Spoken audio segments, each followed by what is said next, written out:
Hey guys, it's Cody. Today I'm going to show you exactly how I bought this home, did some fix up to it, placed a tenant in the property, and then did some title work in order to refinance it and then create $700 a month in net cash flow every single month.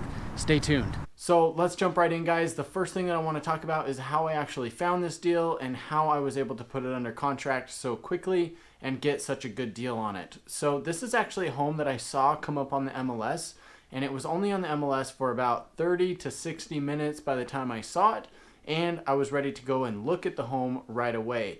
I knew that it needed some work from the pictures. I knew that it was actually undervalued as well. They had priced it a little bit low on the MLS in order to have it sell quickly, and also the condition of the home and the neighborhood was a little bit less than desirable for most people.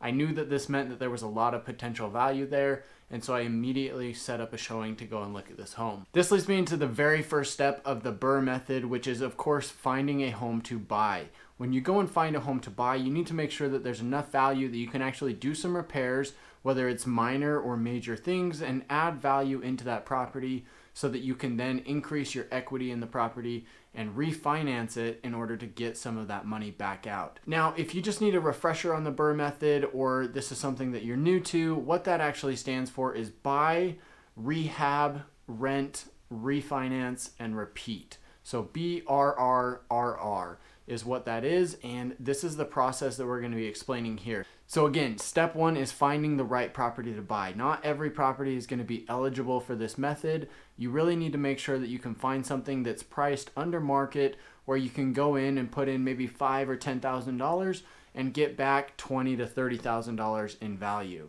Now, the thing that I love about this property was that it was actually already set up to maximize the potential rents that you could get from this property. Of course, it had the main level with 3 bedrooms and 1 bathroom with the kitchen, and then it actually had a basement apartment that was already set up with its own outside entrance that I could rent separately as a 1-bedroom unit. So I booked a showing immediately, and of course I made an offer right after I got done with the showing. I was able to talk to the agent, and through my experience as a real estate agent myself, he knew that he could trust in what I was saying and that I was going to actually follow through and close on the deal, which was very important to the seller. I knew there was huge potential with this home, so I actually offered more than what they were asking, and I offered a quick close and a significant down payment. Overall, I really wasn't worried too much about how much I had to pay. Even if I had to overpay by a couple $1,000s, I wasn't too concerned about that. It would only affect my payment, maybe $10, $15 a month, but I knew that the potential cash flow that this property was going to produce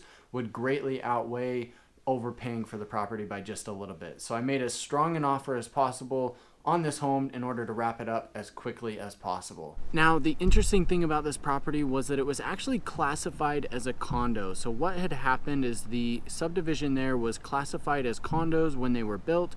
However, when they finished building this subdivision, they decided not to do an HOA after all. So these units were actually being used as single-family homes without an HOA, but they never went back to the city and changed the zoning to reflect that. This caused some problems with the bank underwriter, and they came back to me and said, "Hey Cody, you need to put in 25% as a down payment, and we're only going to give you a 15-year loan on this property." So at this point, I'm thinking, well, crap, how am I going to come up with that much money? I didn't have that much money on hand, but I knew that I wanted this deal, and I knew that I had to find a way to make it work. So what did I do? Of course, I went out and borrowed some more money. I went and talked to a hard money lender who agreed to put a loan on one of my other rental properties, and in exchange, give me $50,000. Now, I explained to him what I was going to use this money for and how he was going to get paid back, and this is what really gave him the confidence to know that he could lend this money to me and that he's going to get paid back at some point.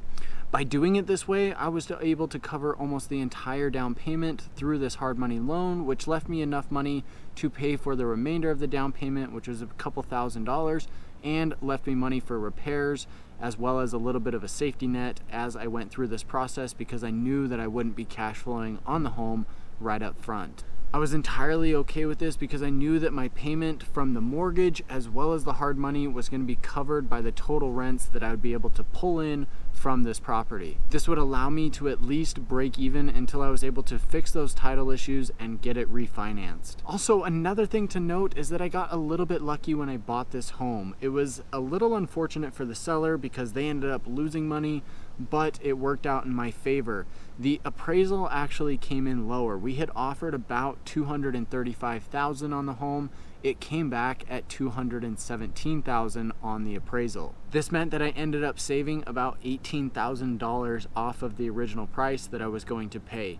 All in all, I would have been happy to pay that higher price, but that would have meant that I had to come in with an extra $18,000 in cash, which was just not possible. The next buyer would have run into the same problem. So therefore the seller agreed to drop the price, and we continued forward with the deal, knowing that there were some title issues that I would have to fix and put some money into. So moving into step 2 of the BRRRR method, this is where I actually had finished purchasing the home. I now owned it and had keys, and I finished cleaning out the property. The seller had left just some odds and ends in the home, and I started to pull out the carpet, knowing that I was gonna go in and put a hardwood flooring in there and give it a fresh coat of paint. Now, this was a small place, so my wife and I actually just decided to paint it ourselves. It only took us about a half a day to do this, and we were able to clean up the rest of the property, including the kitchen and the bathrooms. The other thing about the flooring was we had a professional come in and install luxury vinyl plank, which is what I recommend for my rentals. It's very durable and it holds up great, and I won't have to replace it for at least 10 years. This cost me about $5,000. It was about $2,500 for the flooring and about $2,500 for the labor for somebody to cut it and put it in. Now we're gonna look at the numbers here on this deal. I'm gonna break down everything for you, including what I paid, what I now owe on it, and of course what I cash flow on this property. But real quick guys, if you would, please give me a like on the video here, drop a comment in the comment section below, and subscribe to the channel if you haven't already done so. All right, so let's jump in. So like I just mentioned, the purchase price was now $217,000, and the bank told me that they required a 25% down payment. This meant that my down payment amount was going to be about $54,000, and the property needed about $5,000 for that new flooring, and the title work on this home was going to cost me about $1,500 to get it fixed. With this loan on the home at a 15-year term, this meant that my payment on the home was about $1,400 when I include the taxes and insurance. The payment on my hard money was $458, and I had agreed to do this at a 2% origination fee, meaning that I owed $1,000 for originating the loan for the hard money, and it was at an 11% rate annually. Okay, so jumping into step number 3 here of the BRRRR method is, of course, to rent the property. Now, I already had a tenant that was living in one of my other rentals that needed a place that was a little bit bigger. I mentioned this new place to him and said, hey, you can move in. This would be a great fit for you so that your kids can come and visit, but the rent's gonna be a little bit higher. I did agree to give him a little bit of a discount, so he ended up paying $1,100 a month, which is a couple hundred more than he was paying at the other property. In the basement, we put tenants in there as soon as possible. We got them in there so that we could really maximize how much we were getting on the home, so that we could make sure that we weren't getting burned by the mortgage payment and the hard money payment. These guys moved in and are now paying $800 per month. So if you're keeping track of the numbers here, you can see that my total monthly payment between the mortgage and the hard money was about $1,850 per month, and my total rents were $1,900 per month. This barely left me any money to cash flow, but I was okay with that because I had money in reserves in case anything went wrong, and I knew that I was going to be able to refinance this property to pull cash back out and drop those payments. The other thing that was nice here is because this was on a 15-year term and the interest rate was so low, is I was able to actually pay down the loan about $600 per month every single time I made a payment. And the cool thing about this was the tenants actually paid for that. I didn't have to pay for it. The tenants did out of what they paid me in the rent. All right, so moving on to step number 4 is the actual refinance part of this process. Now, I knew that the actual refinance process was going to take a little bit of time before I'd be able to complete it, but I did know that through one of my local credit unions, I was going to be able to get a 90% loan to value loan on this particular home on a 30-year note, even on an investment property. This was huge because I know that it's a loan that they're going to keep in-house and they're going to service themselves.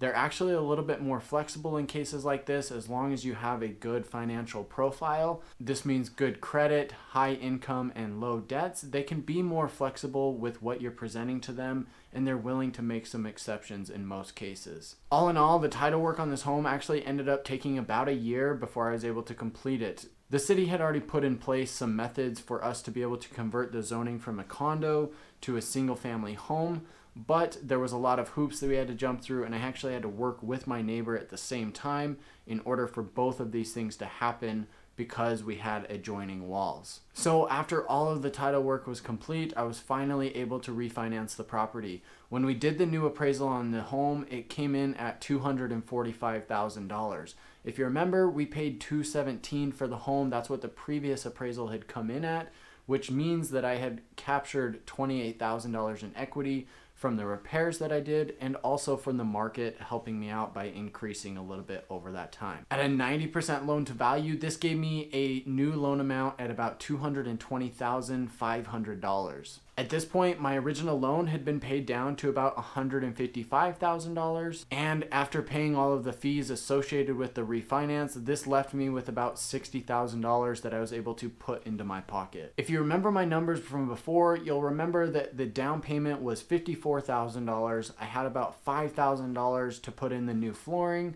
and also do some other minor fix up.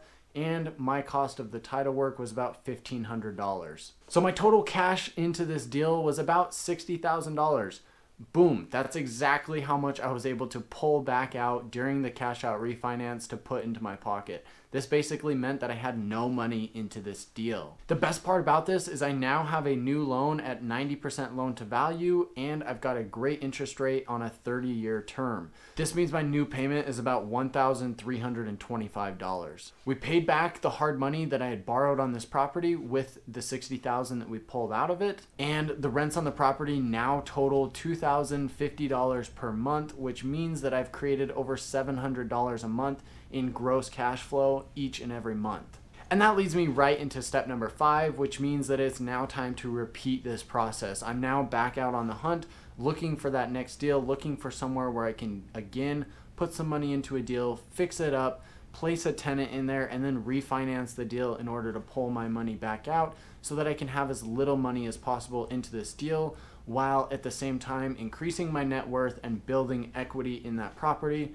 And of course, my favorite thing, cash flow. So guys, this is a prime example of how the BRRRR method works. I hope this was helpful for you. If it was, please like the video, subscribe to the channel if you haven't already done so, and of course, leave a comment in the comment section below. I'd love to hear from you if you're thinking about doing this, or if you've got a story of your own. I'd love to hear about it. This is Cody. Until next time.